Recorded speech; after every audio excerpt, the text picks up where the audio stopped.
conforme a gente já tinha combinado, estou aqui no nosso primeiro episódio do nosso podcast, o Podteia. Tudo bem? Como você já me conhece dos outros vídeos, meu nome é Susan, sou a mãe atípica do Pedro, de uma criança de 9 anos. E estou aqui para falar para vocês sobre isso, sobre esse tema maravilhoso que é o autismo e falar sobre o diagnóstico do autismo.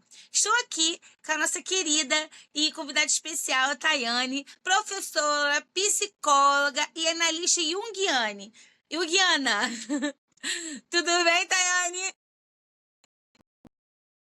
Olá, tudo bem? Boa tarde. Estou muito feliz com essa possibilidade de falar um pouquinho do trabalho. Obrigada, né, pelo convite.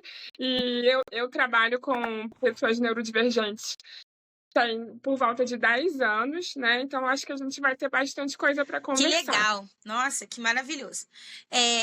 Assim, a primeira coisa que eu quero te perguntar é quando a gente está assim, a mamãe lá com o nenenzinho pequenininho, né? Como é que parece os primeiros sinais? Como a mamãe que está aí, ó, ouvindo a gente, pode identificar? Como que seria? Tá, vamos lá. O TEA, ele pode ser identificado assim, antes dos 2 anos de idade já é possível. É mais difícil? É mais difícil. Mas existem sinais um pouquinho mais sutis, né? Por exemplo, no processo de amamentação, né? Caso essa mãe amamente, né? Porque não é toda mãe que amamenta no seio, mas caso a mãe amamente, e aquele momento do olhar, né? Que a mãe vê que o bebezinho olha para ela, né? E esse olhar pode não acontecer, né? Quando a criança está dentro do espectro autista, né?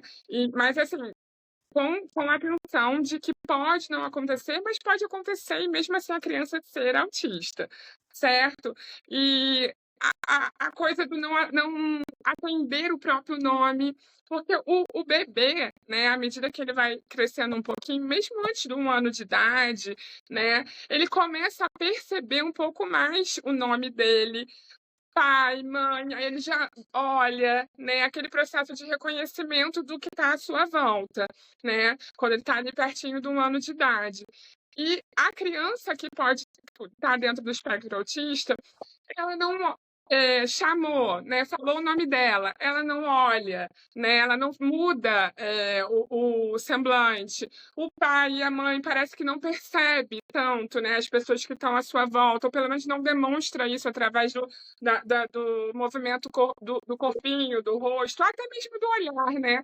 Porque o bebezinho ele é muito mais no olhar mesmo. E à medida que vai crescendo um pouquinho mais, né?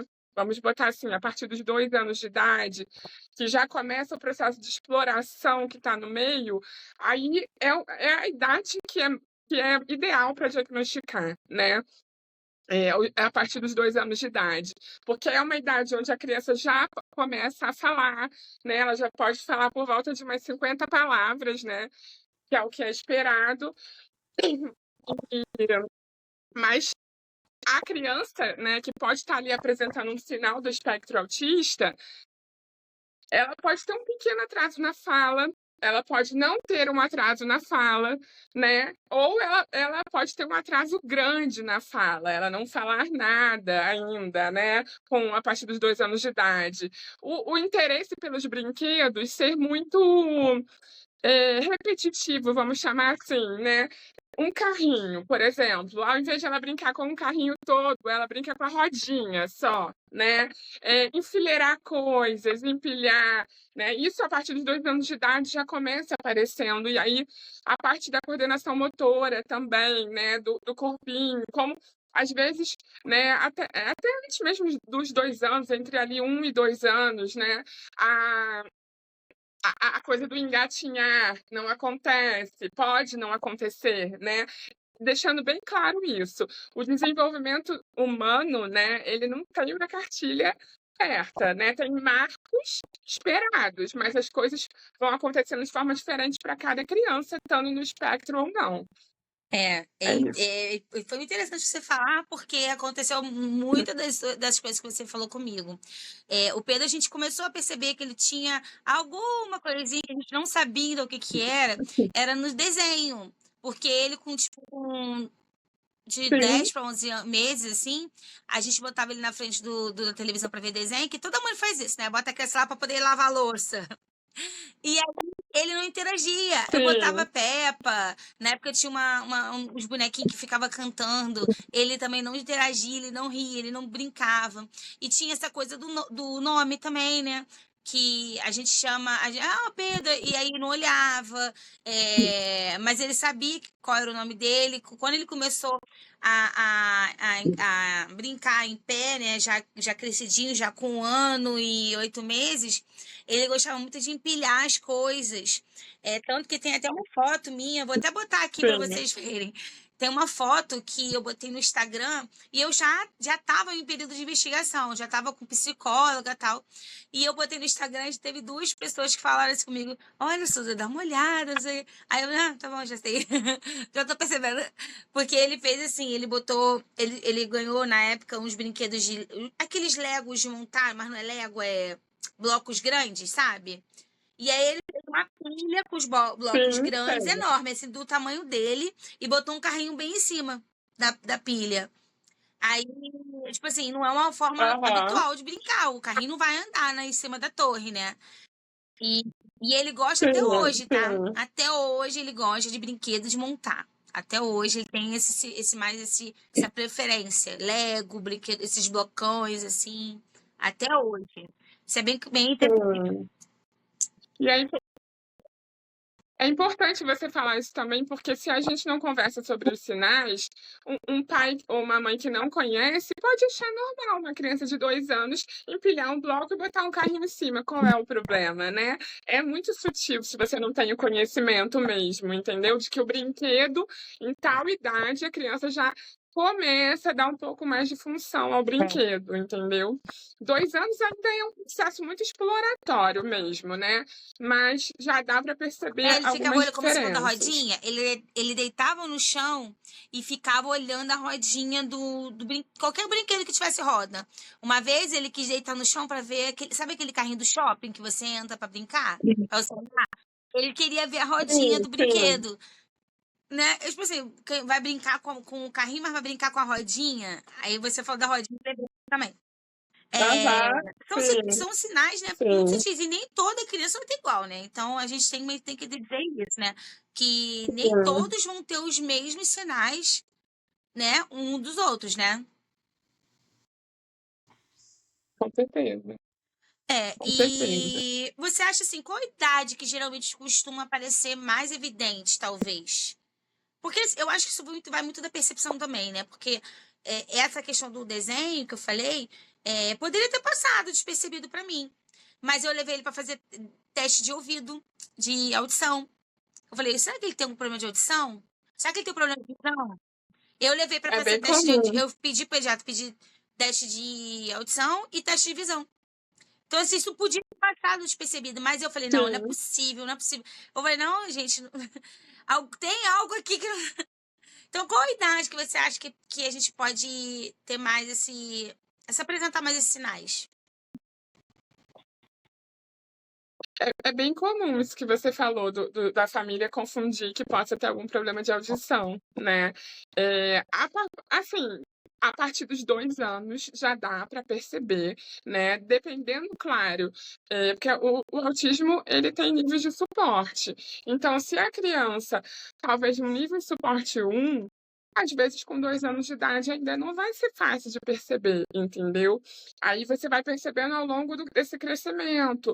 3, 4, 5, 6 anos, 6 anos onde a criança já precisa fazer trocas sociais, né? 6 anos onde a criança precisa ver o outro. Então, se essa, olhar para o outro, querer estar com o outro, se essa criança nessa faixa etária não busca o próximo, né, os seus pares, importante pensar em procurar uma ajuda, mas é muito importante a gente falar do diagnóstico precoce também, né? Quanto antes, melhor. Mas também é aquilo, né? Com um cuidado também, porque não adianta a gente também, só por desespero, querer diagnosticar uma criança com 2 anos e às vezes ela pode até apresentar sinais, mas ainda não tem diagnóstico fechado, ainda não dá para fechar, tem que esperar mais um pouco. Outras não, outras já vai dar para fechar com 2 anos, entendeu? Vai depender muito do nível de suporte que aquela criança está apresentando naquele momento. Então, aconteceu isso mesmo comigo, como você falou, porque o Pedro, ele tinha esses sinais muito sutis, e só percebi quem estava com ele, assim, o dia a dia, né? Ir na escola, as coisas assim, a pai, a mãe. Sim, E aí, quando ele ia, a gente foi fazer a avaliação, né, para poder ver o que tinha, porque poderia ser um TDAH, né? Porque confunde um pouco, né? E sim. aí demorou até um pouquinho, porque como o TDAH e o autismo às vezes se confunde, se, né? Se for talvez né, um nível 1, você pode falar melhor isso. E aí ficaram na dúvida as terapeutas, porque não é na dúvida, mas elas quando elas fazem o relatório, elas dão todas as alternativas que podem ser, né? Pode ser isso, pode ser aquilo, pode ser aquilo. Então, ficou muito é, nesse raio do que poderia ser, né? E é muito difícil, ainda mais quando você tem o nível 1 também, né? Porque às vezes você demora a perceber. E isso é muito Sim. importante, né? Como você falou, de conseguir fazer uma avaliação, diagnosticar rápido, para poder começar a realmente ter todo o tratamento que ele que precisa e que necessita, né? Sim. O Pedro foi diagnosticado Então, com eu quantos comecei a anos? desconfiar com 10 para 11 meses. Ele andou muito rápido, né? Eu tenho crianças que às vezes demoram para andar, né? Ele andou com 9 meses. Então, isso pra mim Sim. até que não foi tão difícil. 9 meses, tudo bem. Eu andei com 9 meses também, então a gente ficava assim. Mas aí, com 10 para 11 meses, mais ou menos, a gente não conseguia ver ele vendo o desenho, né? Tinha isso. Aí, quando foi para um ano, não respondia quando a gente chamava. Foi indo assim.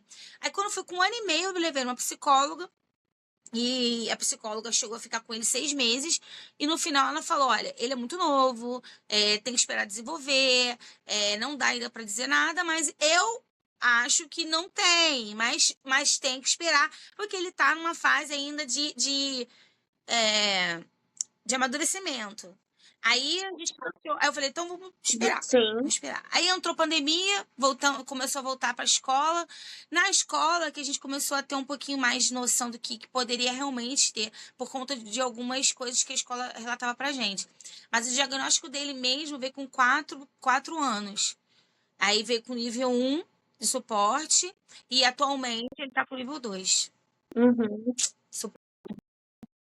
E pode acontecer isso, né, também, o nível de suporte mudar, né? É interessante a gente falar sobre isso também. Não sei se a gente pode falar mais para frente Pode ou você falar, quer né? conversar Pode, agora vamos lá. sobre isso. A gente vai conversando e vai se entendendo e vai indo. Que aqui é um podcast para a família, Sim. para os cuidadores, para todo mundo. O nível de suporte é isso.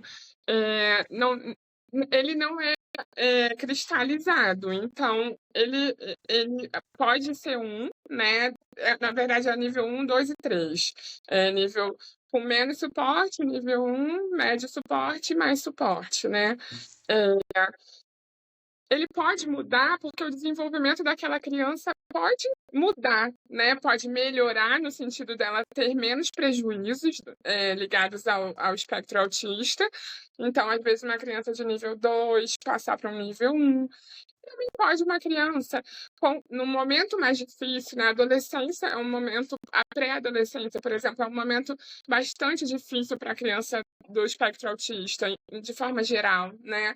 Aí, às vezes, uma criança de nível 1 que vai viver uma pré-adolescência pode passar para o nível 2, porque aumenta a ansiedade, as mudanças hormonais, tudo isso pode ter uma alteração comportamental e mudar esse nível, né, 2, que também depois pode voltar a ser 1, né?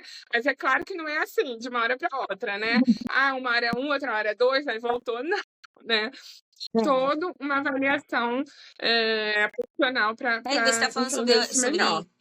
adolescência, e pode acontecer também da criança, às vezes, só ser uma criança tímida né, até 8, 9, 10, 11 anos, quando chega com 12 anos, começar a apresentar mais sinais, e aí sim fazer um diagnóstico tardio, né? Também pode acontecer, Sim, né? sim, É tão tem isso variado também. esse tema que a gente pode ficar, acho que é um dia inteiro que a gente vai ter várias situações. Outro assunto também que é bem importante ser falado é sobre as crises, né?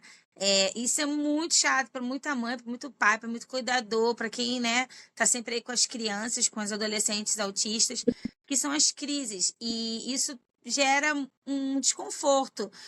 O que que você tem a falar sobre isso? O que seria uma crise, né? E que seria uma birra, né? Que muitas vezes as pessoas acham que a criança ou o adolescente, quando está tendo uma crise, isso é birra, falta de educação, né? Sim. E tem muitos julgamentos também, né, dos pais na rua, né. Eh, Existem, assim, fala-se muito sobre 2 tipos de crise, né, que é o shutdown e o meltdown. O shutdown seria uma crise para dentro, né, onde a pessoa autista, ela se fecha, ela meio que não consegue falar, ela quer ficar só deitada, quer se isolar mais ainda, né. Aí tem alguns que gostam de ficar num quarto escuro para se regular mesmo, né. E tem o meltdown, onde é aquela explosão, né. É aquela explosão que pode ter autoagressão, heteroagressão, né, quebrar objetos, enfim. E aí é preciso muito cuidado, nesses momentos a criança pode sim se machucar ou machucar outra pessoa, né. Então o cuidado no sentido de oferecer um ambiente oferecer um ambiente, que seja confortável, né, um ambiente onde ela não se machuque com almofadas, com acolchoado, com puff, né. E a questão da birra e da crise, eu entendo muitas vezes que começa com uma birra, né, e depois abre-se uma crise. Mas aí cada familiar vai entender a sua criança, cada cuidador vai entender a sua criança, entender o processo comportamental dela, né. Eh Sendo birra ou sendo crise, precisa ser cuidado e acolhido, né, e ao mesmo tempo os limites serem oferecidos. É isso. Esse negócio de limite é muito importante falar, porque quem pensa, quem né, não sabe, não conhece do que está falando, acha que é porque a criança não está tendo essa crise ou birra, que eles chamam sempre de birra, na Sim, maioria das vezes, porque não tem limite, ou porque a mãe não dá educação, ou porque. sim, É, oi? sim, E aí concordo. o que acontece? Às vezes, a criança atípica, ela às vezes ela é até mais cobrada nesse sentido, porque a gente sabe que se a gente der uma aberturinha aqui, depois a gente vai ter que estar sempre abrindo, porque eles criam essa rotina e eles acham que a rotina que eles têm que fazer é o que eles acham, e aí é muito complicado. Então, assim, a gente tem que entender, né? As pessoas que não são cuidadores, não são pais, as pessoas que não têm ninguém em volta, nenhuma criança nada, nenhuma criança ou adolescente que for autista. Vamos entender, ter empatia, ter uma compaixão maior, porque muitas das vezes os pais ou os familiares, o que for, quem está cuidando do autista, deixa de ir em alguns lugares por conta disso, porque sabe que pode acontecer alguma coisa e virar uma crise, e isso causa um desconforto para todos, não é só para quem está ali, é para a família, para a criança que está tendo a crise, é para outras pessoas. Então, assim, há uma coisa até que eu falo, assim, é, é chato, mas é real. Se você não tem o que fazer, é igual aquela, não tem o que falar bom, então não fala nada. Se você não sabe o que fazer, porque realmente pra gente já é difícil controlar e saber como lidar com isso. Outra pessoa também que não entende, vai ser também muito difícil. Então, assim, às vezes eu prefiro que a pessoa saia de perto do que Uhum, vem com qualquer outra especulação. Quer sim, ajudar? Você não sabe o que é ajudar? Pergunta se a mãe quer ajuda, se for o pai ou a mãe, quem for. Quer que eu segure sua bolsa? Porque às vezes a pessoa tá com bolsa tentando segurar a criança e a sim, criança se joga no chão. Então, assim, quer que eu segure sua bolsa? Já é uma com ajuda tremenda. cuidado. E se não tem o que fazer, sai de perto. Porque a gente, eu falo por mim, eu fico muito constrangida. Muito. Porque as pessoas ficam olhando. As pessoas ficam olhando e ficam com aquele olhar que você vê no olhar que tá te criticando, entendeu? Então, Julgamento, assim, né. julgamento, crítica, julgamento, essas coisas. Então, assim, é muito chato, muito desconfortável, muito, muito. E quantas vezes eu deixei de ir em vários lugares. Casa de amigos que eu já percebi, eu fui na primeira, percebi que não tô sendo acolhida do jeito que eu acho que eu me merecia, eu não vou mais. Uhum, Parentes. Eu não vou. Tem parentes que a gente já deixou de. Casa assim. Então, assim, não é que a criança vai na tua casa, vamos dar um exemplo, e a gente. Ah, deixa eu fazer tudo porque. Não, não é assim. Só que tem que ter limite. Às vezes a criança ela tá querendo entrar no quarto só pra olhar. Porque eles têm Sim, isso, né? De reconhecimento. Então, assim, por que não deixar? Abre a porta, deixa ela ver. Pronto, ela viu, ela vai embora. Se você não deixar, é pior. Que aí vai virar aí, tem uma situação toda sim, incluída, né? sim. Concordo. Eu acho que é bem delicado, né, a gente entender, ao mesmo tempo, não ver essa criança como uma criança que uma permissividade, né, pode fazer tudo porque é neurodivergente, e também equilibrar isso com o cuidado da crise, né, por isso que os pais precisam fazer terapia, né, os pais, os cuidadores, enfim, porque a gente precisa encontrar esse equilíbrio mesmo. Sim, com certeza. Mas isso aí daqui a pouco eu vou te perguntar também. Sim. É, quando que você acha que é importante a gente procurar para fazer uma avaliação? E quais são os especialistas, né? Que isso é muito importante, que quando eu comecei a desconfiar, a primeira coisa que eu fui foi no psicólogo, porque eu acho que é o Aham. especialista que a gente mais tem, é, mais escuta, mais, né? Sabe falar. E também as pessoas têm um pouquinho de preconceito quando eu falo assim, levar no psiquiatra. Mas não é doido, né? Acha que psiquiatra só cuida de doido. Então, Sim. eu tive esse problema, tá? Vou te falar que eu tive muito problema. O que fazer, onde eu levar, como fazer, como é que é. Então, assim, me explica, como é que faz? O que é importante, aonde levar, como fazer, se tem terapia, se não tem, o que que é? Fala pra mim. Eu acho que para começar, né, médico e psicólogo. Qual especialista médico? Neuropediatra, né, o neuropsiquiatra, o próprio psiquiatra infantil, né, eles podem ajudar, né, nesse diagnóstico e dar mesmo o laudo, né, eles estão habilitados para dar esse laudo médico, né, e o psicólogo, ele também está habilitado para dar um laudo psicológico. E dentro de um laudo psicológico, pode-se sim incluir, o transtorno do espectro autista. Então você pode receber um psicodiagnóstico de um psicólogo e um laudo médico de um médico, né. E o ideal é sempre passar por mais de um profissional. Então, para não encher tanto a cabeça da família, é primeiro médico e psicólogo. Depois tem o neuropsicólogo, que é bem legal e importante também, que o neuropsicólogo ele faz uma bateria de testes, né, que o psicólogo não vai fazer tantos testes, né, que é uma especialização da neuropsicologia. Então o psicólogo ele vai ter esse olhar, global, né, para aquela pessoa e ao mesmo tempo atento aos sintomas, né. A gente se baseia muito no diagnóstico de saúde mental, que é o DSM, né, lá estão todos os transtornos que você pode imaginar, e lá estão inclusive o transtorno do espectro autista. Então a gente vai procurando e estudando, né, nesse momento inclusive eu estou terminando de construir uma avaliação, né, psicológica que é muito complexo e mesmo essa avaliação que eu estou construindo, ela não só a minha fala não é o suficiente, né, a família vai precisar procurar o médico e posteriormente outras terapias também, a terapia ocupacional, a fonoaudiólogo, a fonoaudiologia é importante, às vezes a psicomotricidade, mas com calma, né, porque às vezes a família recebe o diagnóstico e já vai querer botar em todas as terapias ao mesmo tempo. E aí fica muito pesado para a família e às vezes para a criança, né, que a criança às vezes vive só para terapia, né. E eu digo assim, viver ir no parquinho, fazer coisas de criança também é terapêutico, né. Então não fique desesperado para fazer todas as terapias ao mesmo tempo. É verdade, a gente tem que dosar também, né? Porque senão a gente não vive, a gente vive só em função disso. E a gente tem que viver Sim, também, né? Essa Sim. questão que você falou da avaliação, eu fiz 2 avaliações do Pedro, mas também, como o Pedro, eu falei anteriormente, ele era muito sutil nos sinais dele, eu tive que ficar durante 9 meses fazendo uma avaliação com as 4 terapias, né? Ter fono, psicóloga, TO e psicopedagoga, para poder sim fechar um laudo, né?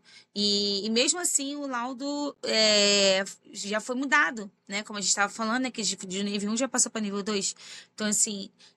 Mesmo assim, mesmo tendo esse cuidado todo, tipo, fizemos avaliação neuropsicológica, porque também já teve suspeita de TOD, né?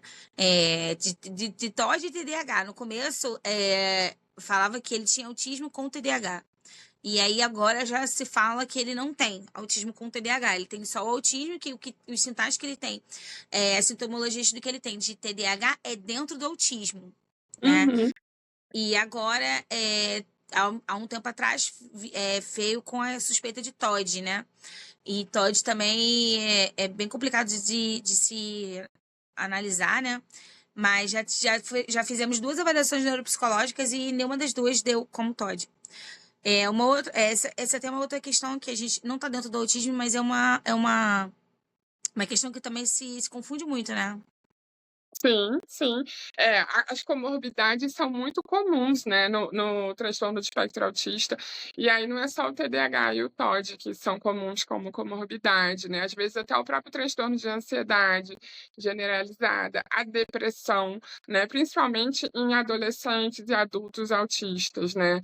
Eh e na criança, né, o TDAH, o TOD pode vir como comorbidade, mas é importante ressaltar também que o TDAH ele pode existir sozinho, tá. O TOD, ele é muito mais comum de realmente vir junto com outro transtorno, né, como por exemplo o TDAH e o TEA. Mas o TDAH não, o TDAH ele pode existir sozinho, ele pode existir só com o TOD. Eu vejo muito que quase toda criança que é autista nível 2 ou 3 está sendo diagnosticada com TDAH e TOD também. Então calma, né, às vezes é o sintoma do TEA mesmo, que está bastante marcante, né, bastante intenso ali, e não necessariamente é outro transtorno. É importante diferenciar. Verdade, isso é bem comum, né? De já pensar que tem, mas também tem que ter esse cuidado. Sim, Eu costumo dizer que eu, não- eu esse negócio de ficar botando rótulo, ficar falando que pode ser isso, pode ser aquilo, eu prefiro. Vamos resolver.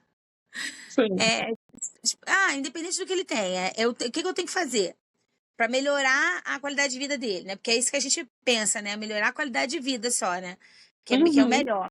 É, e aí a vida vai seguindo, porque se você ficar muito presa ao que se tem, você às vezes não consegue viver como a gente estava falando. É muito complicado. Sim. Eu queria entrar num assunto que para mim é muito delicado, que o meu filho, ano passado, em outubro, eu tive que tirar ele da escola, porque estava insuportável a convivência dele. Não a convivência dele, mas estava insuportável a rotina dele, né? Porque ele ficava, às vezes, 10 minutos na escola e me ligava para buscar ele. Então, assim, isso foi um período muito, muito, muito triste para mim, porque você espera que pelo menos ele fique um tempo na escola, tente aprender alguma coisa, tente pelo menos, não me tente, mas é, consiga se adaptar à escola, né? Mas ele ficava às vezes 10 minutos, meia hora, me ligavam. Porque ele teve uma crise, porque, né, inúmeras coisas. E aí eu queria entrar com você em relação a falar com você sobre a escola. Como é que a escola pode identificar os sinais? Como é que ela pode trabalhar? É, como ela pode ajudar também, né? A escola não dá diagnóstico, né, é importante começar falando isso, porque algumas escolas estão tentando dar um diagnóstico, né: "Olha, seu Verdade. filho é autista, tá, procure um médico". Não, a escola ela tem que relatar os sintomas que ela está observando, né, que para a escola, na verdade, não é nem sintoma, é comportamento, ela tem que relatar o comportamento. Ela não pode dizer nem que aquilo é um sintoma, porque a escola não tem como falar de sintoma, sintoma quem fala é da área da saúde. Então a escola fala de comportamento. Então está apresentando tal comportamento. Se é um comportamento que está sendo atípico, diferente do esperado para aquela idade, a escola precisa passar isso para a família. Para começar, esse é o grande papel da escola, né, mas passar isso para a família não é jogar a responsabilidade toda para a família, né, assim, vamos compartilhar, criar uma rede. E importante falar também que para a criança receber, adaptação escolar, receber um suporte mais específico para as suas necessidades na escola, ela não precisa ter um laudo, tá. Porque muitas escolas estão exigindo, tem que ter o laudo. Não, se a criança já está apresentando comportamentos atípicos, está precisando muito de ajuda, mas ainda está em processo de diagnóstico, ainda não tem diagnóstico fechado, mesmo assim tem que ter adaptação, né, mesmo assim precisa ter um olhar específico. E após o diagnóstico, né, ter um processo conjunto ali, terapia, escola, família, estarem sempre em contato, né, ter sempre uma troca. Eu gosto muito de fazer reunião com as escolas, né, semana que vem mesmo eu tenho uma reunião marcada com uma escola que eu vou até a escola, né, a gente tem todo um trabalho que demanda bastante investimento e é em cada uma das crianças. Então é isso. É, essa parte do trabalhinho, né, que tem que ser todo individual, todo feito diferenciado para cada criança. Essa questão que a escola tem igualdade, né, com todas as crianças, tem que todo mundo estar igual. Eu costumo falar que equidade não é igualdade, né? Porque você dá o mesmo material para todas as crianças, você tá dando igual para todas as crianças, mas não vai ser aproveitado igualmente para todas as crianças. E cada um necessita de uma forma. Às vezes uma criança com lápis só consegue fazer todos os trabalhinhos, às vezes o outro vai ser com tinta, vai ser com lápis de cor, vai ser com giz de cera, né? Então, essa adaptação que tem que ter, né, para todas as crianças, tem que entender que cada um é um indivíduo, isso é muito importante. Como teve até uma situação que é o que eu escutei falar, que a criança, quando vai para a escola para ficar andando pela escola, que é o que às vezes acontece muito, ele não está na escola, Sim. né? Ele É, está simplesmente andando, né? a gente fala que, tem segregar, excluir e incluir, né. Excluir, a pessoa não tá ali. Segregar, a pessoa tá ali, mas não tá, que não seria esse caso de andar pela escola, né. Tá, É. mas não tá. E incluir é, de fato, proporcionar esse processo de adaptação, enfim. Em todos os aspectos, a adaptação não é só pedagógica no sentido de trabalhinho, é social também. A escola é esse lugar pedagógico e social, onde os 2 estão ligados um ao outro. Mas é importante falar também, né, eu falei que eu sou professora, não é nada fácil a realidade de uma sala de aula, né. Legal a gente trazer outro lado também, o lado dos educadores. Então, os professores, eles estão sem suporte para poder, realizar uma inclusão adequada, uma inclusão justa para o que a criança precisa. Então você imagina numa turma de 30 alunos, como que o professor vai conseguir dar um trabalho diferente para cada um, atendendo a necessidade específica de cada um? É impossível, né. Então, ainda precisa-se muito falar sobre esse assunto para que os professores possam se informar mais e receber mais suporte. Não adianta só se informar, precisa de ajuda prática, né. É verdade. Acho que que tem menos culpa nisso tudo é o professor, né? Porque até é importante eu falar que a escola que meu filho estava e eu retirei ele em outubro porque já não estava legal para ele, eu vi o sofrimento dele, foi uma escola particular. E aí esse ano eu resolvi colocar ele numa escola pública. Muito se fala da escola pública, mas a escola pública ela está numa crescente de mudanças pelo menos acho que a que meu filho estuda, eu tenho mais uma amiga que também tem filho na escola pública, que também é atípico, ele estuda também e está numa crescente que eles estão agora com os projetos muito legais, tem as escolas com o que eles chamam de JET, tem com sala de Uhum. remoto, e assim, claro, falta mediação? Falta mediação. Mas isso falta na particular também. Então, Sim, assim, eu acho que talvez seria um assunto para um podcast inteiro, para um com episódio inteiro. certeza. A Porque é mediação. muito difícil. Muito. A mediação, eu fui mediadora também bastante tempo, né? Na época que eu fui mediadora, ainda era a família que arcava com a mediação. Então, você imagina, ainda tinha que pagar mais a escola e mais um profissional. Hoje em dia, pela lei, é a escola que tem que arcar com a mediadora. Mas o que acontece? As escolas, e aí eu falo das escolas privadas e públicas, às vezes colocam uma pessoa sem experiência nenhuma, um estagiário, não desmerecendo os estagiários, mas o estagiário ele ainda não tem vivência, né? Pode ser uma pessoa É, com potencial excelente, profissional, mas ainda não tem experiência. Então, se você vai colocar um estagiário, né? Porque às vezes você quer pagar menos, né? A gente tem que falar a verdade, né? Muitas vezes é por isso. Você tem que, no mínimo, dar todo o suporte para aquele mediador, né? A coordenadora pedagógica, né? Toda a equipe pedagógica precisa dar o suporte para o mediador. Senão, fica mais uma pessoa sozinha, né? E o mediador também está ali juntinho com o professor, né? Eu sempre gostei muito de trabalhar ali, quando eu era mediadora, junto com a professora, né? Vamos construir junto mesmo. é verdade. Eu acho que é importante mesmo isso que você está falando. Outra coisa que eu queria te perguntar quando a gente confunde um pouquinho, porque às vezes o autista ele é um pouquinho mais reservado, né? Não gosta de falar, não gosta de estar próximo a ninguém, e às vezes demora a ter um diagnóstico, ou até perceber, na verdade, porque a criança é meio tímida, não é? Ah, sim, isso é bem relevante, né? Entender a diferença do que é uma timidez, do que é um isolamento social, né? Mas é também importante ressaltar que nem toda criança autista é tímida, tem criança autista, inclusive, que gosta muito do contato, né? É um 880. Ou a criança gosta, não olha, ou então olha demais. Tem alguns que gostam de olhar fixamente no olho, né? É, ou então desvia o olhar. Tem alguns que gostam de estar pulando em cima de você, de ficar o tempo todo em cima de você, outros que não querem esse contato. É. Então, é muito relativo. E observar que, se caso tem esses traços de timidez, entender. Por exemplo, vou dar um exemplo de caso bem rapidinho. Eu tô fazendo uma avaliação de uma criança de 12 anos que responde de forma monossilábica. Então você pergunta, ela fala, só responde assim: sim, não, aham, tudo bem. Com várias pessoas ela age dessa forma, não é só com uma ou outra.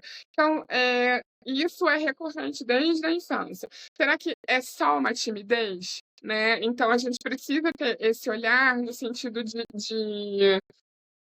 entender mesmo que uma timidez é diferente, né? Às vezes vai ficar muito parecido, por exemplo, no autista nível 1 mesmo, vai ficar parecendo que é só uma timidez mesmo, né? Mas tem outros sinais junto com aquela introspecção que aí sim vão proporcionar o quadro. Você falou de 880. Meu filho é 80. Adora um agarramento. Adora um Sim, beijo. Se eu tô ali na sala trabalhando, é de 5 segundos um beijo. sim, Aí vem um beijo no braço, um beijo nas costas, um beijo na cabeça. Vai dando beijo. Ele adora beijo, adora agarração, adora abraço. Ele ama contato. sim, Ama, é apaixonado. E enquanto tem uns que não suportam. Então, exatamente. é porque as pessoas têm muito na cabeça o estereótipo do autista que não gosta de barulho, que gosta de ficar Sim, trancado dentro do quarto, que não gosta de gente, não gosta de abraço. E não, não. Às vezes é totalmente o contrário. Meu filho não liga para barulho. Se você chegar em casa, você vai pensar que a casa tá com 300 pessoas, porque ele bota telefone, televisão e falando alto. Então, assim, ele é 80. Então, assim, sim. totalmente diferente. Então, realmente tem esses excessos. Então, assim, a gente não pode achar que uma timidez, só porque a criança gosta de ficar no quarto brincando, jogando, ela é só tímida. Então, ou não é tímida, ou é tímida. Aí, só o profissional que vai poder dizer certinho, né? Exatamente.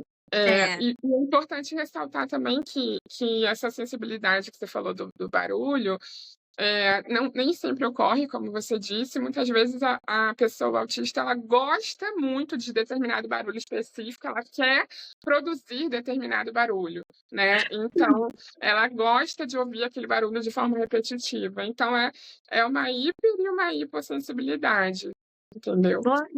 Nem te fala que às vezes o desenho toca 1000 vezes. Porque tem a É, música que ele quer ouvir, ele ouve a música 1000 vezes. Mas sim. uma coisa que às vezes a gente tá muito acostumada a entrar na internet para pesquisar tudo, né? Ah, vou no Uhum. Google, vou no Google. E às vezes acontece, né? De você chegar lá e ter assim, testes online gratuitos para descobrir se é autista. É péssimo, né? Pode? Olha, eu desconheço testes online para autismo, né? Não, na verdade, não tem nem exame para autismo, diagnóstico clínico, por isso que a gente fala que tem que passar por vários profissionais, É. porque tem gente que realmente se acha muito melhor que o outro profissional, então consegue. Eu não, eu consigo dar um laudo de autismo em um encontro, em 2 encontros. E não é assim, né? Não funciona dessa forma. Às vezes a gente fica 1 ano com uma pessoa em avaliação e você não fecha o diagnóstico. Por quê? Você tem vários sinais, mas você não consegue fechar porque você precisa, às vezes, do olhar da escola e você não teve o olhar da escola de forma mais integrada. Então, fica uma lacuna, entendeu? Você precisa de uma avaliação médica para juntar com a sua avaliação psicológica. Então, não existe teste de internet. O que existem são profissionais, às vezes pessoas leigas também, que gostam de ficar falando o que é autismo, quais são os sintomas.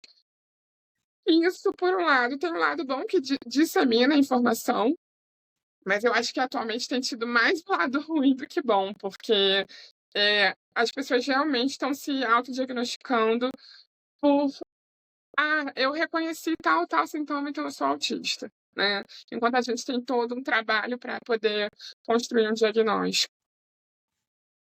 É verdade. Isso é importantíssimo falar, né? Porque eu até costumo falar isso. Eu sou especialista, mas no meu filho.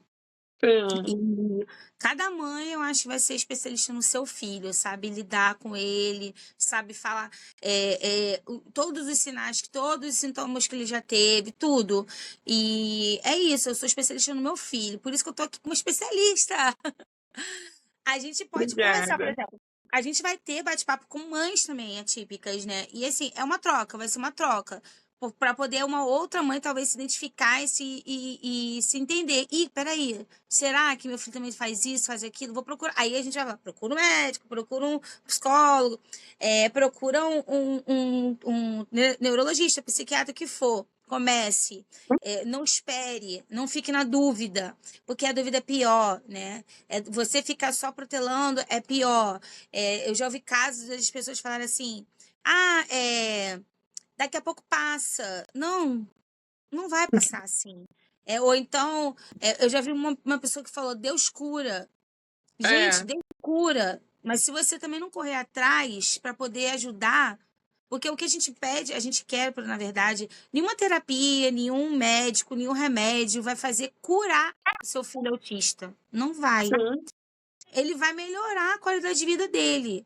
Porque um remédio vai ser para ele diminuir as crises, né? A terapia vai ser para ajudar também nisso, ajudar a falar, ajudar a fazer, por exemplo, a TO, né? Ajuda nas coisas diárias do dia a dia, né? Que a gente acha que para uma criança típica, mais fácil, talvez, você ensinar a limpar o bumbum. Para uma criança típica vai uhum, ser muito mais difícil, muito mais trabalhoso.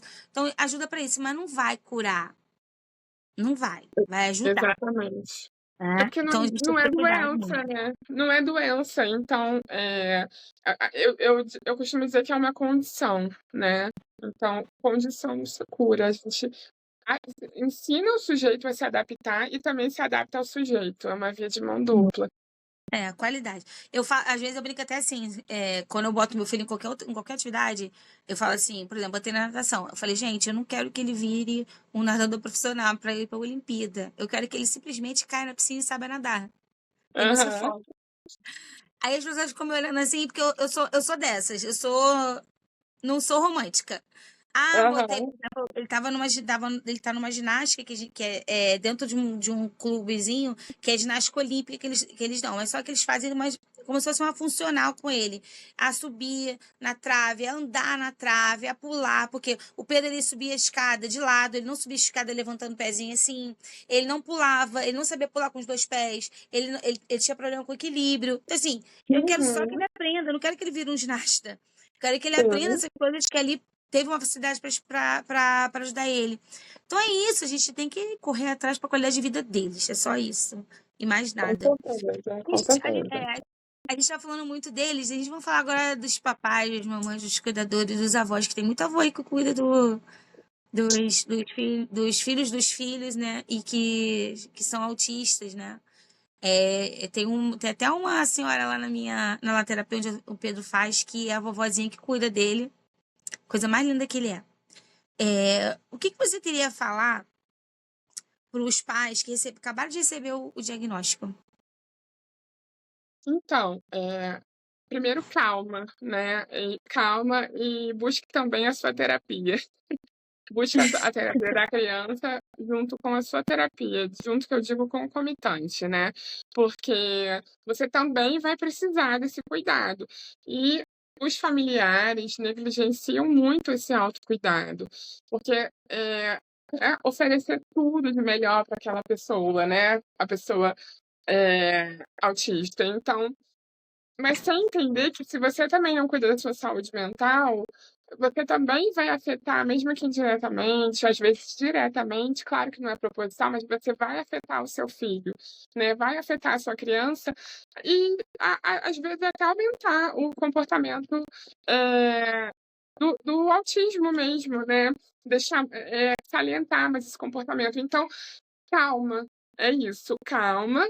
Primeiro, já recebeu o laudo, né, foi no médico, na psicóloga, já tá com o laudo do médico e da psicóloga, aí agora você tem que saber procurar a sua terapia psicológica e depois saber quais são as terapias que a criança precisa fazer.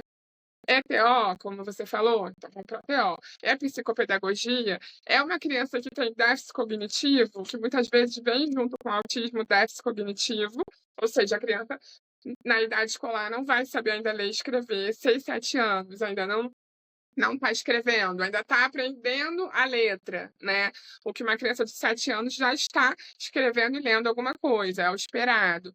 Então, às vezes vem com um déficit cognitivo, às vezes não. Às vezes é uma criança com um nível de aprendizagem esperado e às vezes é uma criança com nível de aprendizagem além do esperado, né, que, são as altas habilidades, que às vezes também vem juntinho com o autismo, nem sempre, né, muitas vezes a maioria das vezes não. As pessoas também têm esse estereótipo, né, "Ai, autista é muito inteligente". Não, Não, às vezes não é que não seja inteligente, eu digo assim, não. muito inteligente acima da média, né, É, tem altas habilidades nesse sentido. Não, sim. às vezes vai ter um déficit cognitivo, às vezes não tem um déficit cognitivo, mas vai ter um pequeno atraso no aprendizado, né, uma dificuldade de aprendizagem mais pontual, por conta da dificuldade, às vezes, de atenção, de foco, de ser muito agitado, enfim. É basicamente isso, não sei se eu respondi. Assim, isso até foi bom você falar sobre isso, porque às vezes as pessoas pensam que todo autista é o The Good Doctor, né? É, exatamente, Não é, exatamente. gente, não é assim que funciona. Nem todos têm essas altas habilidades, né? Por exemplo, meu filho, ele não tem altas habilidades. Ele tem um atraso, né? Ele tem um atraso na fala, ele tem um atraso também na parte pedagógica. Então, assim, não é assim. Claro, eles são muito inteligentes, por exemplo, ele tem uma facilidade enorme para inglês. Mas isso não quer dizer que ele é mega inteligente, que ele tem altas habilidades. Não é isso. A gente tem esse romantismo às vezes a televisão, é, é, o cinema, tudo, eles acabam pecando nisso, né? Que eles Sim, colocam tudo dentro dessa caixinha. Infelizmente, e, assim, não é nem infelizmente, porque não é. Então, assim, a gente tem que ter cuidado também com isso, né? Foi como você falou, tem as altas habilidades e às vezes pode vir associado ou não, né? É, exatamente. qual o maior aprendizado que você tem nessa sua jornada? Que deve ser muito, hein?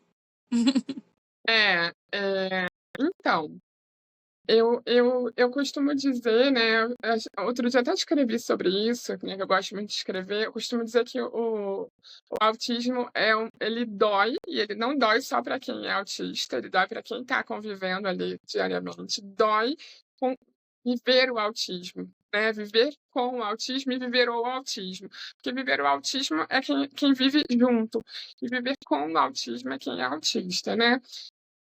Então, o autismo dói, e dói estar ali como cuidadora, mas, também te transforma, e sem romantização, né, transforma no sentido de você vai ser obrigado a ser alguém mais forte, né, por obrigação, você vai ter que ser alguém mais forte, mais resistente, o que às vezes a gente não vai conseguir, mas a vida vai meio que te moldando para esse lugar, porque você está lidando com coisas que a maioria das pessoas não lidam, né. Sim, todo mundo está com a sua dificuldade, mas a gente está aqui falando da dificuldade do que é conviver com o autismo. E esse aprendizado, ele proporciona também um autoconhecimento, porque você vai aprendendo com aquela pessoa também. Você vai aprendendo e vibrando com aquela pessoa, com pequenas conquistas que eu digo que nunca são pequenas, né. Por exemplo, uma criança autista com restrição alimentar que aceita comer um alimento que ela nunca comeu, né, e gosta. Isso é um motivo de festa. Para outra criança não vai ser uma coisa comum, né, para a gente é. Uma criança que nível 3 que não fala, e um dia ela solta uma palavra, a gente vai fazer uma festa. Então, a gente aprende a dar valor às pequenas coisas, eu acho que é isso, e entender que as pequenas coisas não são pequenas. Verdade, isso que você falou é muito importante, porque, assim, às vezes a gente, tá aqui eu tô aqui brincando com vocês, conversando, mas tem dia que eu tô muito mal, tô muito triste, e às vezes um beijo dele: "Mamãe, não fica assim", por é a melhor coisa que existe, né. Sim. Mas o que a gente tem que entender é que eles estão aqui. Né, não tem mais o que fazer não. A gente tem que acolher, a gente tem que dar amor. Eu acho que eu vou te falar sinceramente, eu tenho um filho em casa, autista, e eu tenho muita gratidão e tenho muito respeito por quem trabalha com autismo, porque vocês podem não ter um dentro de casa, mas vocês têm uma grande parte do seu dia cuidando deles também. E um diferente do outro, pode ser um mais leve, com nível 3 nível 2 independente, e um diferente do outro. Então, assim, eu sei o quanto é cansativo, porque eu estou com dentro de casa, e eu sei o quanto isso cansa, isso, como você falou, dói. Dói realmente, e não é é dor física também, porque às vezes você tem que abaixar, tem que abraçar, tem que levar um tapa, mas dói também no coração, na alma, dói em tudo. Então, assim, realmente é acolher essas famílias, acolher esse autista. É só isso que eles precisam, de acolhimento, de empatia. Não precisa de mais nada, só isso mesmo. A gente até não falou, eu gostaria até de falar também que para você dar um breve relato, que tem muito, é uma palavra que existe dentro da comunidade das mães atípicas, né, que é o luto, né? E Sim, a gente acabou que não falou isso. E eu queria que as pessoas entendessem que quando a gente fala que a criança a gente está em luto, né, quando a gente tem um diagnóstico, né? É porque não é um luto físico, né? Mas é um luto que a gente fala que toda mãe, todo pai, né? Eles, quando estão grávidos, né? Eles esperam pelo aquele filho, né?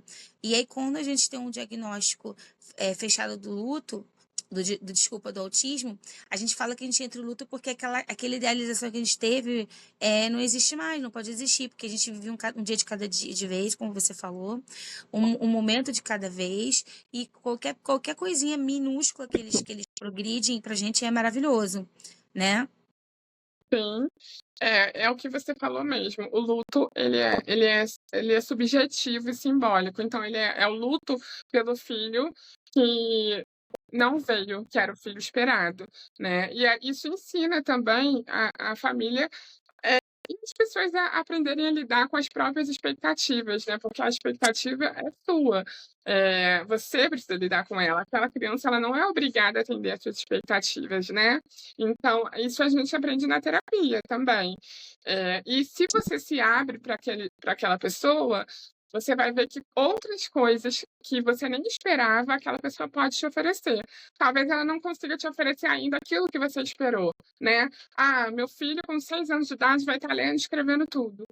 Talvez isso não aconteça, mas você vai ter outra descoberta com aquela pessoa, você precisa se abrir para conhecer, né. E o luto, ele às vezes é um processo que se finaliza, às vezes não, às vezes você vai vivendo o luto a vida toda e vai aprendendo a lidar com ele. Verdade. É muito importante falar sobre isso. Gente, o que as mães, os pais, os as pessoas Os que cuidam, né, cuidadores, né. os cuidadores, até o professor que cuida dos autistas dentro de sala, mediadores, terapeutas, todo mundo que cuida de criança, adolescente, qualquer um, precisa de acolhimento e empatia. Só isso que a gente precisa. Às vezes é um abraço, uma palavra de carinho, e é isso. Não precisa de mais nada, não precisa sem romantização. A gente precisa só disso, tá? Então é isso. Quer falar mais alguma coisa, Tayane? Como é que a gente pode te Então, achar, Tayane? Quem gostou do seu trabalho? Fala pra gente. Ela é maravilhosa, gente. obrigada. Então, eu tenho meu Instagram, né, a gente vai deixar escrito aqui, e aí marcadinho na legenda também. Se vocês puderem ir lá conhecer o meu trabalho. O meu Instagram, ele é novo, eu precisei refazer o meu Instagram, mas o meu trabalho, ele é muito além do meu Instagram, é só um portfólio, né, onde eu coloquei algumas das vivências que eu tive como psicóloga, né. Não trabalho só com pessoas atípicas, eu trabalho muito também com mulheres vítimas de violência doméstica, já trabalhei muito nesse aspecto, né, grupos terapêuticos, e isso tem bastante lá no meu Instagram também. Então, eu atendo crianças, eu atendo adolescentes, adultos, idosos, pessoas atípicas e pessoas típicas, né. Não estou não, claro que a gente como psicólogo, a gente não pega todos os casos, né, isso seria até antiético. Mas, por exemplo, dentro do neuro da neurodivergência, eu atendo mais casos de TDAH e autismo. "Ah, Tayane, você vai saber atender todos os tipos de casos de neurodivergência?" Às vezes não, tem outras neurodivergências, né, mas em geral se eu não souber, a gente passa o caso, mas o meu foco dentro da neurodivergência é muito o TDAH e o autismo. Também também tenho pacientes com TOD, né, com síndrome de Down e outras questões também. Só para especificar também, para não ficar parecendo: "Ah, ela atende todo mundo", não, né. Dentro da neurodivergência eu tenho muito foco no autismo e no TDAH, poderíamos botar o TOD também. E atendo crianças típicas também, não precisa a gente não precisa dar diagnóstico para toda criança que está na terapia, às vezes a criança só está em sofrimento mesmo, está passando por um problema na família, separação dos pais, enfim. Eu acho que é Verdade. isso. Verdade. Eu digo assim, quem nunca fez terapia, um dia tem que fazer. Porque é É. bom, é libertador, é ótimo. É isso, gente. Chegamos aqui no nosso final do nosso podcast. Eu escutei gente falando dizendo assim, ó. Ah! Chegamos ao final do nosso primeiro episódio. Vai ter muito mais. Esse tema diagnóstico, ele é muito abrangente. Tem muita coisa para falar. E assim, a gente vai falar o próximo agora, vai ser com uma mãe maravilhosa, que tem um filho já mais adulto, que vai falar com a gente, explicar como é que foi na época dela. E é isso. Adorei estar aqui com vocês. É um tema que aquece meu coraçãozinho. Eu falo que eu tô fazendo isso, se alguém perguntar assim, por que você tá fazendo isso? É pelo meu filho, porque eu quero um mundo muito melhor. Eu quero um mundo que entenda ele, que não faça cara feia para ele, que abrace ele, que acolha ele. E é isso. Eu espero Sim. vocês no próximo. Oi, Tayane, fala. Rapidinho, né, eu falei do meu Instagram e eu preciso falar também como a pessoa pode chegar até mim, para ser mais específica. Pode me mandar mensagem no direct do Instagram e no meu próprio Instagram, na minha bio, tem o link para o meu WhatsApp. Então, Ai, a legal. forma de me encontrar é essa, tá bom? Legal, legal, legal. A gente vai colocar, tá, aqui nos comentários do nosso podcast, no YouTube, o link para o link não, o arroba dela. Aí você vai lá, procura ela no Instagram, conversa com ela. Não deixe para amanhã, gente. Vai. Ah, mas eu não tenho nada não para fazer terapia. Será? É, exatamente. Será que não tem? Às vezes onde a gente menos espera é onde a gente tem que tratar, não é, Tayane? Exatamente, exatamente. Então é isso, gente, ó. Um beijo para todos e ó, espere ansiosos pro nosso próximo episódio, tá? Beijo, Tayane. Obrigada. Foi muito Tchau, bom conversar com você. obrigada. Tchau. Tchau.